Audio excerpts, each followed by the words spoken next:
You ever felt like you had to tone yourself down in relationships? Like your emotions were always too heavy for them, right? Or your honesty was just too much, that kind of thing, right? Let me tell you, you were never too much, I promise. But they were absolutely unequipped. And see, the biggest problem is so many people start to question themselves. And the first place they turn is to where they're the problem in a situation where their partner is always maybe frustrated with them. And they make the assumption that, oh, I must be doing too much all the time. Now, yes, look, can you be overbearing? Absolutely. Can you, ask for way more than what the average person does? That's possible, right? But your first go-to should rarely to never be just assuming, just what you're asking for is too much, when in fact, a lot of times it's just that other person, that partner you had, or maybe the partner you have currently, is just unequipped to handle what you require. And not because you're asking for so much, but because they've never expected or rised up to doing more than what they're used to doing, right? They're used to doing so little. So whenever you're asking them to do what is actually required to sustain a healthy, balanced relationship, now all hell can break loose, or can be, set up to make you feel like you're the one that's being cancerous to the situation, right? Because they're the ones that's always feeling the frustration and the annoyance and all the things from the things you're asking of and the things that you're requesting or requiring, right? To where the first place you look at is, okay, well, I'm the one making the request and they're the one feeling frustrated about it. So maybe I'm the one that's being the problem here. When in reality, they're just not built for what you need. One of my past clients told me whenever she would get emotional, her partner would withdraw from her, right? He shut down.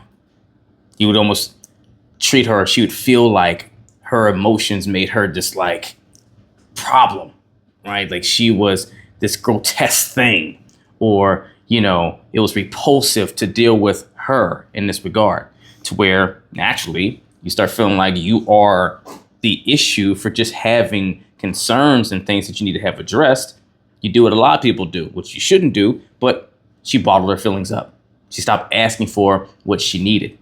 Why? Because it at that point was more valuable to not feel uncomfortable and feel rejected and outcasted, right, than it was to have her issues addressed and resolved.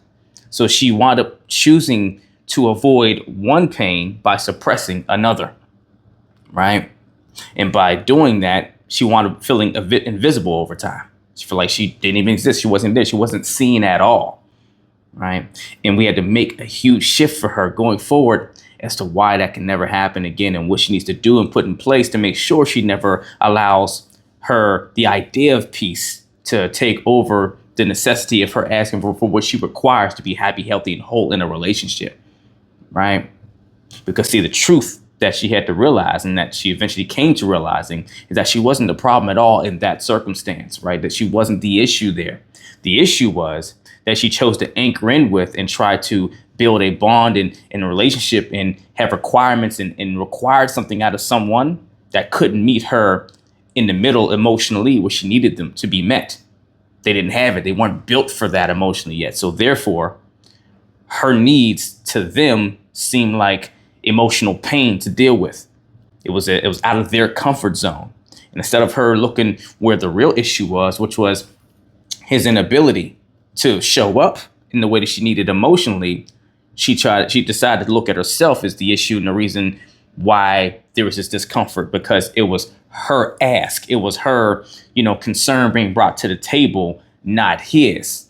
So therefore, she assumed she was the source of the issue, right? But when she turned that lens around and recognized and got clear on, hey, are the things I'm asking for, are these serving things that serves me as well as it will serve him as well, to make sure are good for me as his partner and vice versa, right? Or these things that are healthy, things that you need to have a good mental, emotional, and physical well-being, right? Are those things kind of required for me versus it being like extra and over the top? And once she got clear on what's actually true for her and what's required for her, it became really simple and clear. He just was not the right guy to give it to her. She wasn't a problem for needing it. See, most people have to realize is emotional availability is a skill, not a default, right? Yes, we are all born with the emotional availability kind of connections, but if you don't learn how to cultivate your emotions, right, and lean into them and let them breathe and not be fearful of them and run from them and all those things, then those type of areas of yourself get suppressed, right? You have to grow with learning to lean into your emotions and learn how to deal with them so you can be available when it comes to bonding with someone else. And a lot of people avoid that or never learn how to do that. So they become more intellectually based, right? They're up in their head all the time. They're trying to think their way through feelings, which will never work. And you'll never be able to connect to someone else. You'll never be able to hold space for someone else's feelings when you do that. Because just because someone's present physically does not mean they're present emotionally. And one of the biggest telltale signs for you is if someone shrinks in the presence of your truth, when it comes to dealing with your truth, then they are absolutely not your safe space. And if this is supposed to be your partner or close friend or people that matter a lot in your world around you, that is absolutely what they're supposed to be. If nothing else, is a safe space for how you feel, because how we feel dictates everything for us and how we operate in life. You don't do anything in life other than based off of how you feel for something. Everything you do, every motivator to get you actually to get up and go do something, especially if it's challenging or whatnot, is based off of how you feel about it. Not just what you believe about it. What you believe about it is the conclusion of what you're feeling. That's the intellectual, piece together component that reflects what you feel about it, put into, articulated words.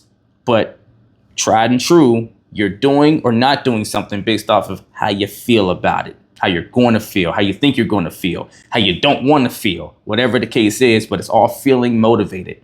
So if someone can't hold space for those feelings, they are not your safe space at all. And they're not someone you'll be able to actually bond and build with for a lifetime if that's what your goal is. When someone can't handle the depth of your love, it's not a cue to love less, but it is a cue to love better with someone else. So the three things you need is 1, a relationship where emotional expression is welcomed.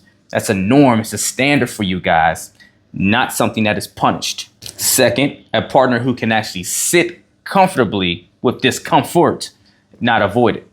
Right. And when I say sit comfortably, I don't mean, oh, yeah, they eat, sleep and breathe to sit in uncomfortable situations. And yes, I just thrive and love this. No, not at all. But everything has a level of comfort to it. Right. It's not that all comfort is not built equal. Right. So comfort sitting in uncomfortable situations means they have the emotional intelligence and maturity to regulate their emotions, right? And see the benefit in dealing or talking through emotionally challenging things, and where, yes, it may not feel comfortable because you're talking about stuff that's not pleasant and maybe can have some, hard feelings or painful things in it. You have a comfort to sit through the conversation enough to where you're not going to run from it or you need to shut down from it because you see the benefit in going through it. And you love the other person enough and yourself enough to want to go through it to get to a better other side, so that you can have more of the ease and the peace and the love and the vibrance you want as a result of resolve of a circumstance. And 3rd, a structure that keeps you grounded so that you never shrink for the wrong person. And to keep it honest, you shouldn't shrink for anyone, right? But if you don't have a foundation that's kind of grounded that way, and someone is going to help to keep that foundation built that way, this is how it's easy over time for you to not recognize you slowly are adopting unhealthy patterns of quieting your voice and different things, and not speak up or not want to push the envelope, not want to create issues and all that, to the point you look up and you have shrunken.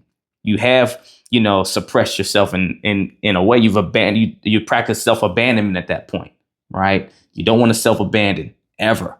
So it's really important to make sure that foundation is built and that the other person across from you can help you hold that foundation up and together like you are. So if you need help building that structure and that foundation for yourself to make sure you're clear on it before you either go into a relationship or to do some vetting and self-check yourself in the relationship you're in, to maybe find where some of the reasons as to why you guys are having the issues you're having, or you're dealing with the circumstance you are. You can uncover that and self-correct so you can wind up having the relationship you deserve to have. Then email or DM me the word coaching and we will get to work. Only if you're truly ready to put that work in actual one-on-one coaching sessions. If you're not ready for one-on-one coaching, the time, space, and maybe even the finances for that, then at the very least, email or DM me the word challenge, and I'll send the link to my Relationship Rulebook challenge that you can take. It's a mini course. And I teach you the same things I teach my clients one-on-one at your own pace, on your own time, to help you get clear on your values, your standards, your boundaries, your deal breakers, that structure that you need for clarity, so you can stop second guessing yourself and know exactly what's right and what's wrong for your relationship currently, or for the one you're going into, to make sure you can guide it the right way, and the do's and the don'ts, right? And it's at a way more affordable level for you. That's more feasible for those that are just starting out in this kind of a journey, right? But it is work, right? You have to show up, and there will be action steps so you can actually have a personalized relationship rule book by the end of those 3 short days of lessons.